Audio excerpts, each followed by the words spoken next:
ఒక బేకామాడి నేనే 50 ఏళ్ల వయసులో బయలుదేరి ఒక డైట్ తీసుకుని షుగర్ల దగ్గర నుంచి 1000% సక్సెస్ రేట్తో షుగర్లు, బీపీలు, థైరాయిడ్లు, క్యాన్సర్ లాంటివి కానీ అన్ని ఆటోమిన్ డిసీజులు అద్భుత ఫలితాలు తెచ్చుకుంటా ప్రపంచం అసాధ్యమని అన్నీ తగ్గటం దగ్గర నుంచి నేను ఏం చేసుకెళ్తున్నానంటే నాకు తగ్గింది మీకేం మారాగు అనేది ఒకటే నా ప్రాబ్లం. నా మాట కటువుగా మీరు ఉండొచ్చు, మాట అనుకున్న ఆవేదన. కొంతమంది తెలియక మాట్లాడతారు, రామకృష్ణ ఎందుకలా మాట్లాడని.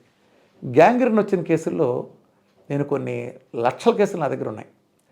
ఫస్ట్ నుంచి డే 1 నుంచి కొన్ని వందల మంది మీటింగ్లకు వచ్చి చెప్పేవాళ్ళు, ఆ తీసేయాలి కావాలని డేట్ ఇచ్చిన వాళ్ళని సార్ నెల 2 నెలలు పరిగెత్తామని. హైదరాబాద్లోనే రోజుకి వందల వేల కాళ్ళు తీసేస్తా అంటే ప్రతిరోజు మరి నేను ప్రతి ఒక్కడు అందులో 95 మందిని నేను పరిగెత్తించగలను జస్ట్ డేట్ మీ ముందర పెంటకోలు పారించి. అంటే కేవలం డబ్బు కోసం లేదా మీకు నాలెడ్జ్ లేదనే వంక పెట్టుకుని అంటే వేరే దాన్ని వెళ్ళలేకుండా వాళ్ళ బెదరేసి కూడా మీరు అకారణంగా కాళ్ళు తీసేస్తా అంటే మీరు కాళ్ళు తీస్తే మీకు వచ్చిన డబ్బు తాత్కాలిక కొంత వస్తుంది. డబ్బు కాదు పోనీ మీరు నిజంగానే నమ్మి తీశారనుకుందాం, వాడి జీవితం ఏమవ్వాలి? ఒక 40 ఏళ్ళు 45 ఏళ్ళు మీరు మోటాకాల దాకా తీస్తే కుటుంబం ఏమవ్వాలి?